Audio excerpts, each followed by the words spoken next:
volta no Antenados na Geral, estamos falando sobre remorso e arrependimento, e a base às vezes é culpa disso tudo. Então a gente pegou agora a culpa, como botamos ela no divã e estamos entendendo um pouco sobre isso. Falamos no bloco passado um pouco sobre um casal que teve problema de fidelidade, mas a mulher perdoou o marido, mas o marido não se perdoou. E a gente falou aqui, pode estar tudo cicatrizado, mas se ele não tiver cicatrizado, meu irmão, não tem jeito, ele tem que se tratar. Agora a gente tem um caso parecido, mas inverso, de um rapaz que também foi infiel com a sua esposa, só que ele nunca falou para ela. E ele conseguiu, de alguma maneira, restaurar o casamento. Segundo ele, eles vivem o melhor momento do casamento, da vida a dois com eles. Mas, de vez em quando, algo incomoda ele, porque ele nunca confessou aquilo para a sua esposa. E aí, talvez passaram-se anos, e aí? Eu vou pegar a pegada do pastor Felipe e vou tirar, como ele falou, de arrependimento e remorso, que são sinônimos.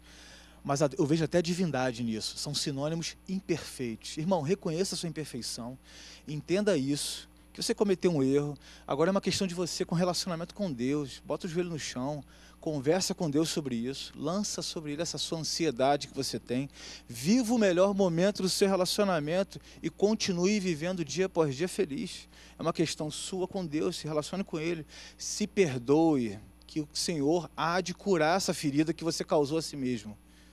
Mas ele pecou contra alguém. Vamos entender isso também? Eu acho, André, que todo pecado... Eu necessariamente preciso do perdão dessa... O que eu estou vendo com ele é o seguinte, talvez ele passou ano, talvez esteja até bem com Deus, mas parece que ele precisa do ok da esposa. Nesse Achei sentido. muito interessante você levantar isso. Ele pecou contra alguém, que é sempre o ponto levantado para discutir sobre esse tipo de situação. Na minha opinião, não existe pecado sozinho. Nós somos conectados. O povo de Deus no Antigo Testamento era visto como povo da aliança. No Novo Testamento, nós somos tratados como família, como corpo. Nós somos conectados. O meu erro prejudica os meus irmãos e prejudica a sociedade. Tanto é que se eu jogo gás carbônico na atmosfera, isso não afeta só a mim, afeta a todos. Agora, existem pecados, existem erros que são mostrados e outros não. Simples. Agora, que o pecado afeta todos, afeta. O meu pecado, por mais que ninguém tenha visto, afeta a todos, né? Você pode pensar, não é diretamente, independente se é diretamente ou indiretamente, porque quando você fala de mundo espiritual, você está falando de um mundo que você não consegue enxergar.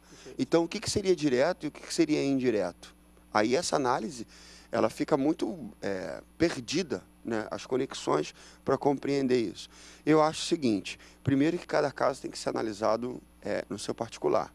É um casal, quanto tempo está, como é que seria isso. Então, assim, generalizar a coisa é difícil.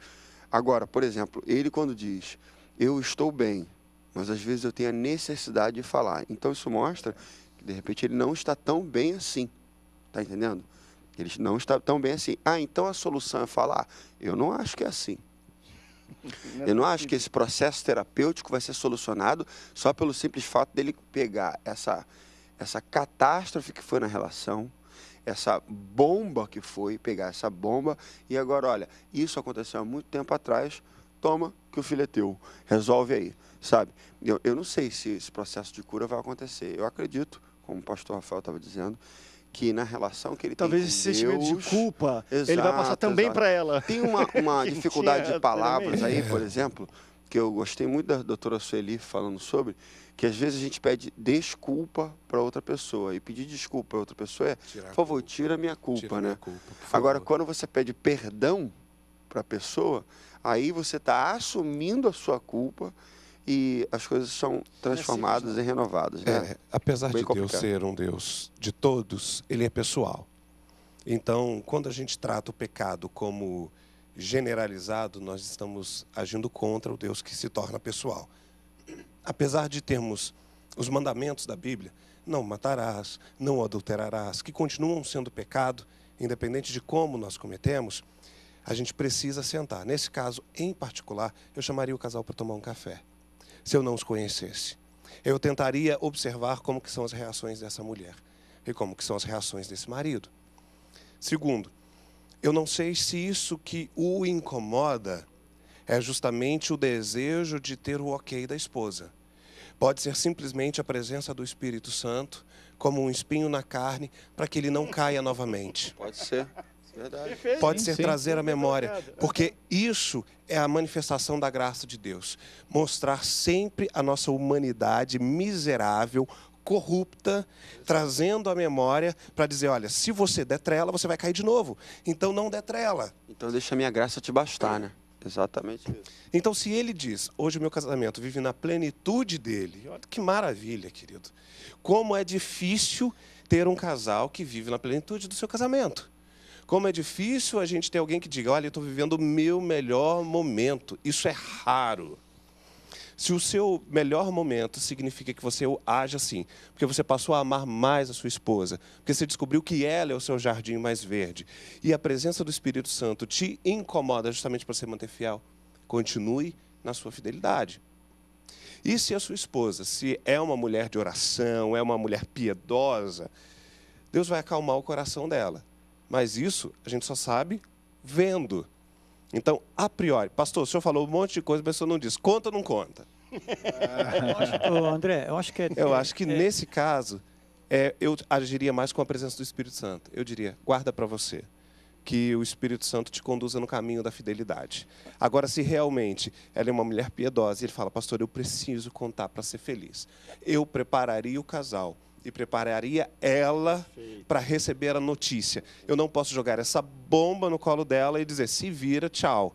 Não é assim outra que coisa, funciona. André, acho que se livrar da culpa simplesmente jogando para o outro é perigoso. Não estou dizendo que não é para falar. Estou dizendo o seguinte, não adianta eu querer aliviar o meu coração de algo que sempre vem à minha mente, porque ele não vai ter uma amnésia e esquecer o que ele fez. Ele fez. Agora, ele está disposto a pagar o preço também da atitude da esposa dele, até se é uma mulher de oração, mas ainda continua sendo uma mulher. É uma mulher de Deus, mas continua sendo uma mulher, um ser humano que tem sentimentos. E que esse casamento tão maravilhoso, para mim, não está tão maravilhoso assim, debaixo de uma construção que não é verdadeira. Até porque, se fosse verdadeira, ele não teria feito o que fez. Então, existem algumas questões aí que a gente não tem conhecimento aqui, e que é muito complicado você chegar e dizer assim, eu vou cicatrizar minha ferida ferindo o outro. Né? Mas até que ponto eu posso também chegar e deixar o outro sem saber aquela questão ali?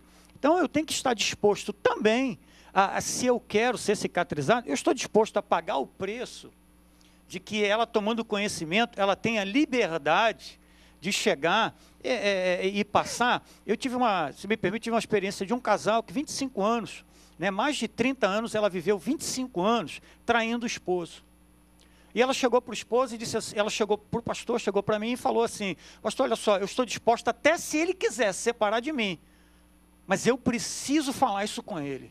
25 anos traindo, estou disposta, não é culposo, é doloso. É doloso. Então, o Espírito de Deus falou comigo e eu estou disposta até se ele quiser. Até se ele quiser, o que ele quiser. Até porque ela foi casada com a amante, né? Viemos e convenhamos. Ela não estava casada com a marido, ela estava casada com a amante. É viver debaixo de uma ilusão, de uma imagem, que muitos, eu não vou dizer, né? Mas muita gente mora ou vive atrás de uma imagem ou de uma máscara, que na verdade está casado, mas está pensando numa outra. Pastor. Está vivendo. Então, ela decidiu, só para finalizar, ela decidiu, eu quero conversar com ele, queria que o pastor soubesse, eu quero ser casado, vinha à igreja, participava da igreja, mas minha vida era assim. Eu não quero mais viver assim, eu não quero, é minha escolha, eu não quero. Deus falou comigo. Ato de arrependimento. Deus falou comigo. E eu quero, e eu sei as consequências disso. Se ele quiser, pastor, eu estou disposta a ouvir, eu não tenho que falar nada. Deus falou comigo, e eu estou querendo... E aí, o casal se reuniu, né? Colhe as consequências. Exatamente, ele teve todo o processo dele, diante daquela relação com aquela esposa, todo o momento, né? Aquele momento de tratar, de restaurar, e hoje o casal escolheu, ambos escolheram, tanto ele escolheram permanecer juntos. Esse é forte. Mas, eu só queria completar o seguinte. É uma escolha que não quer dizer que todo mundo tem que escolher. Não é porque ela é da igreja, só queria colocar isso, não é porque ela é da igreja que ela tem que escolher, não, porque ela é da igreja, ela é obrigada a escolher, depois de receber esse abacaxi, essa bomba na mão, dizer o seguinte, não, agora ela tem que escolher ficar com essa profunda dor no coração dela, porque ela é da igreja, uma mulher de oração. Não, por ela ser uma mulher de oração, ela pode escolher outras coisas, ela tem a opção de escolher um outro caminho. Perfeito. Acredito nisso, só acho que assim, Davi, ele fala, bem-aventurado o homem cujo pecado não encontra dolo. Né? Há uma diferença muito grande daquela queda que aconteceu, cair. Daquele que vive na prática do pecado, que a Bíblia me diz que isso, quando se pratica o pecado e o errado deixa de ser errado. Pedro e Judas, um arquitetou, o outro foi impulsivo. Exatamente, então, culposo e doloso.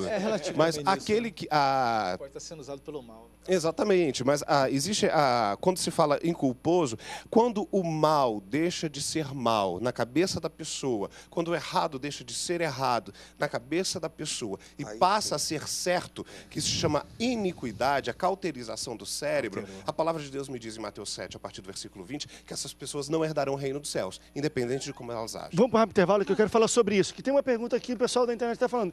E naqueles casos que tem gente que tem isso mesmo, que mata, que rouba, que mente e nem sente? Porque tem gente que nem pecado, que é isso, não tem remorso, não existe culpa, o cara é muito natural. Como é que vocês enxergam esse tipo de situação? Vamos para o rápido intervalo, daqui a pouco a gente volta, não sai daí, o Antenados volta já já.